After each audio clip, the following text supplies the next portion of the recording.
Bueno, quise enfocar la charla, digamos, en tres partes, ¿cierto? Primero, hablar un poco de lo que es la transmedia. Yo hice una maestría en comunicación transmedia, entonces me gustaría compartirle a ustedes como todo lo que, digamos, de los conocimientos que aprendí un poco ahí, para luego entrar a hablar un poco de lo que hacen los artistas a través de la transmedia, la relación música y transmedia. Y finalmente, la tercera parte es como entrar a hablar un poco de los contenidos musicales en las marcas. Básicamente la música, ustedes saben, genera emociones, genera siempre recordación y está ligada a las emociones y, bueno, emociones es muy amplio, pero digamos sentimentalmente tiene ese asunto de cercanía que nos conecta. Para empezar, traje una definición de Henry Jenkins. Él junto a Marcia Kinder son como los creadores de la transmedia storytelling. Entonces, para hablar de transmedia hay que tener en cuenta que digamos, hay múltiples plataformas que se conectan. Representa un proceso donde los elementos integrales de una ficción se dispersan de manera sistemática a través de múltiples canales.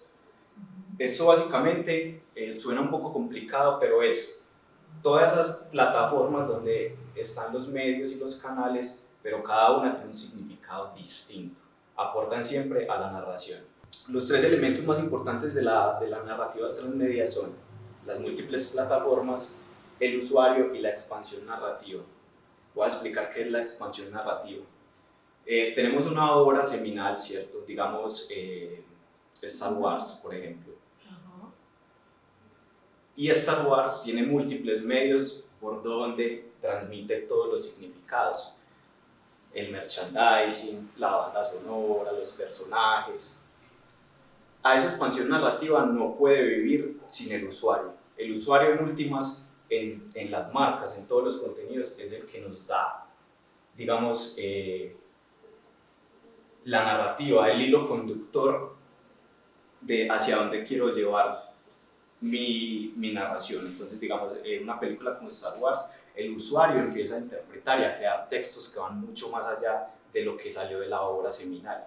Este es un mapa pues como de transmedia storytelling, digamos, donde se explica que en la narrativa en el viejo mundo todos los elementos estaban sueltos, y ahí no hay una consecuencia y una experiencia del consumidor, resulta siendo insatisfactoria porque, digamos, cada uno está separado. Pero en la narrativa en el mundo 3.0 hay un conjunto y la experiencia es más enriquecedora y propicia la conexión y contribución de todas las piezas. Todos estos elementos están basados en un texto que se llama Los Palimpsestos de Gerard Genette. Es muy literario, pero voy a tratar de explicarlo como desde la ficción y también, no solo desde la ficción, sino desde la cercanía que tenemos. Entonces, acá empezamos con el primer elemento que se llama intertextualidad. ¿Qué es la intertextualidad? Simplemente, para aterrizarlo, es como la cita y la que siempre te está haciendo el texto. Imagínense en el texto, no como el texto escrito, sino, digamos, una película, una canción, donde siempre hay una referenciación. Entonces acá, por ejemplo, esta es la última película de Spider-Man, donde aparece este señor, Matt Murdock, más conocido como Daredevil, y ahí nos está haciendo una referencia a la serie televisiva de Marvel, que fue transmitida a través de Netflix, pero sale en el universo de Marvel y más específicamente en el de Spider-Man. Acá hay un simbolismo que utilizaron mucho las protestas del año pasado, en Bogotá sobre todo, con el escudo de la fuerza rebelde de Star Wars. Entonces mira cómo convierten esos elementos y están citando de alguna manera a otra narrativa. El segundo elemento es la architextualidad o arquitextualidad. Básicamente es el género. El género es el que nos ubica dentro de un contexto. Entonces está, por ejemplo, el spaghetti western o el cine negro, y ahí ya tenemos como una referenciación de paisaje y de contexto. La metatextualidad, esto es muy interesante, básicamente es la crítica, pero ahora con el fenómeno redes sociales la crítica se ha convertido en otra cosa. Acá tenemos uno de los ejemplos como más recientes, que es esa rivalidad o esa tiradera, siempre, digamos, Para divertirse. sí, donde de hecho sale una canción, pero se vuelve metatextualidad porque el usuario se está apropiando de la crítica, tanto que empiezan a cambiar sus opiniones, a decir como no, yo estoy de acuerdo con la opinión de J Balvin, estoy de acuerdo con la opinión de Residente. Entonces ahí estamos creando críticas a través de las redes sociales. Entonces la gente empieza a opinar en Twitter porque está a favor de Residente, porque está a favor de J Balvin, y se va creando, digamos de alguna manera, una crítica colectiva, donde el usuario se apropia de eso.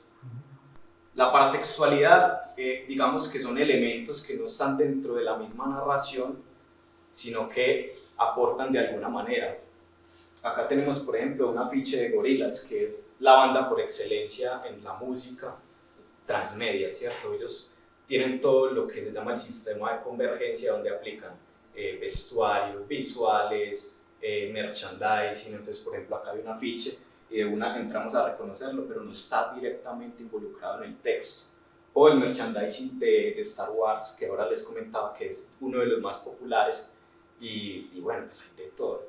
Y por último, este es de mis favoritos, el hipertexto, la hipertextualidad, y es lo que sale de una obra que ya está creada, pero en últimas crea otro significado. Entonces, por ejemplo, acá un ejemplo muy bacano que es el de Euphoria, la serie, donde mira en lo que convierte en la imagen del Titanic.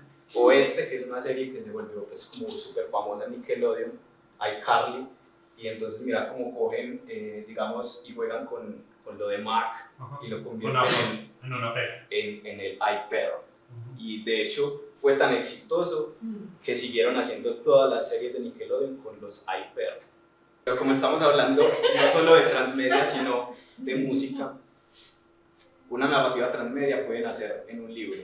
Harry Potter es uno de los ejemplos, una atracción, Piratas del Caribe, un largometraje, Star Wars, un cómic, The Walking Dead, una serie de TV, Lost, un videojuego, Resident Evil, o una obra musical. Antes de hablar de lo que es la música transmedia, hay que referirnos a este concepto que es atribuido a Richard Wagner, músico, compositor, teórico alemán, donde él se refiere a que todas las obras artísticas integran música, teatro, artes visuales.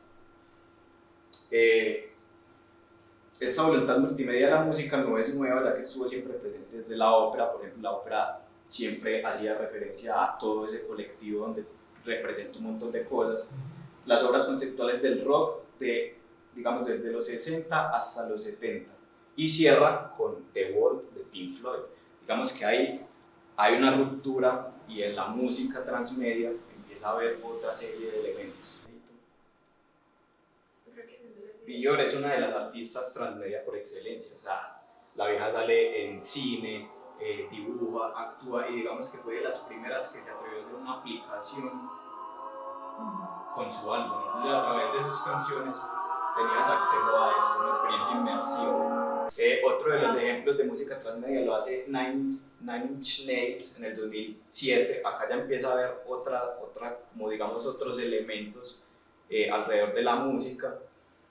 Entonces esta banda lo que hace es un videojuego de realidad alternativa. Entonces ellos lo que proponen es que durante la gira a la gente les entregaban como una USB, camisetas, y eso iba construyendo la narrativa que en última se iba a ver reflejada en el videojuego. O sea que la gente estaba participando. Exacto. En la construcción. El usuario en últimas es el que me está llevando la narrativa. Y dándome info, pues dándome la información. Y a partir de eso, entonces los artistas que tienen ahí, digamos, empiezan a comprar su merch, claro, sí, empieza a haber una interacción totalmente. Guiño. Arcade Fire hace otro, digamos que es dos dispositivos en forma simultánea, y empiezan como a través de la página web a crear una película. Solo pensar que la transmedia es ficción, y realmente, o sea, en la realidad, mira lo que les mostré ahora de los escudos, por ejemplo, o sea, cómo aplicar todo ese tipo de conceptos a la realidad. Lo hacen desde la música, a través de una canción sonora que cuenta la ciudad, donde todos interactúan. Entonces no es solo ficción. Esto es de un artículo que yo hice para la maestría sobre Michael Jackson y un videojuego que salió con Sega. Entonces muestra como digamos otra forma en la que los artistas exploran más allá de la música y los contenidos. Pues Michael Jackson, pues todos sabemos lo que fue realmente como en el ecosistema de la industria musical, un tipo que se atrevió a hacer los primeros videoclips conceptualizados, toda la parafernalia que tenían sus shows. Y acá, en la otra diapositiva, vamos a ver ese videojuego donde la marca buscó a Michael Jackson para crear un videojuego. Otra de las bandas pues, que aplica el concepto de música y transmedia por excelencia es Gorillaz. Entonces, pues Gorillaz básicamente tiene un mundo ficticio con sus personajes. Pues al principio ni siquiera conocíamos a los que realmente interpretaban a los instrumentos, a los que cantaban. Y es tan impresionante la expansión narrativa que tiene Gorillaz que cada uno de esos muñequitos tiene un perfil en Instagram y la gente se comunica con ellos a través de sus redes. O sea, son personajes caracterizados.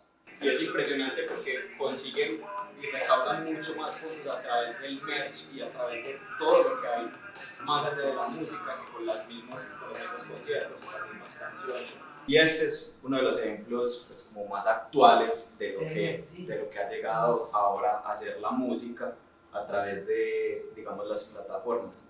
Snoop Dogg, que pues, es un amante del metaverso, el man vendió y ofreció, pues, digamos, porcentajes del máster de sus canciones. O sea, el máster es casi que todo en una canción y los ofreció a través del metaverso y la gente compró porcentajes de sus canciones. O sea, tú podías ser dueño de una canción de Snoop Dogg. Ya esta es como la tercera parte de la charla, donde ya hicimos un recorrido pues, corto por lo que más o menos es la transmedia, cómo los artistas han utilizado la transmedia en la música, y llegamos a la música en las marcas. La música es el lenguaje universal de las marcas. Acá, pues, como les comentaba al principio, el asunto de las emociones, de la cercanía, de la memoria, inclusive más allá del libro, la oralidad siempre ha sido muy fuerte.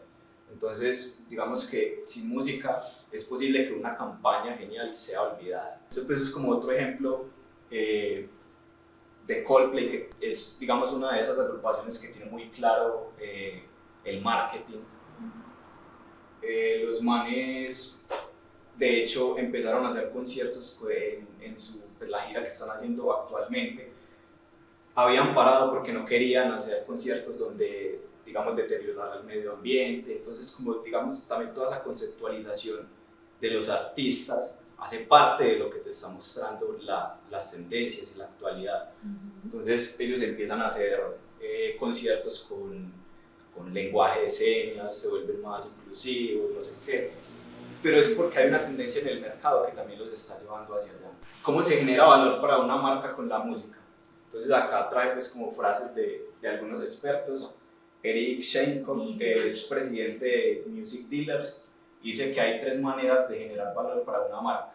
Entonces la música aporta como una identidad, engagement o interacción y valor monetario.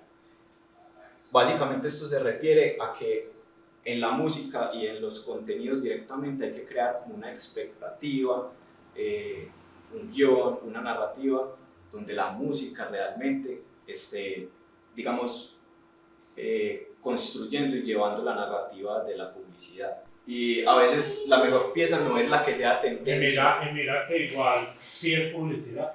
No, digo, es marca, pues, Claro, se convierte en publicidad al fin de cuentas.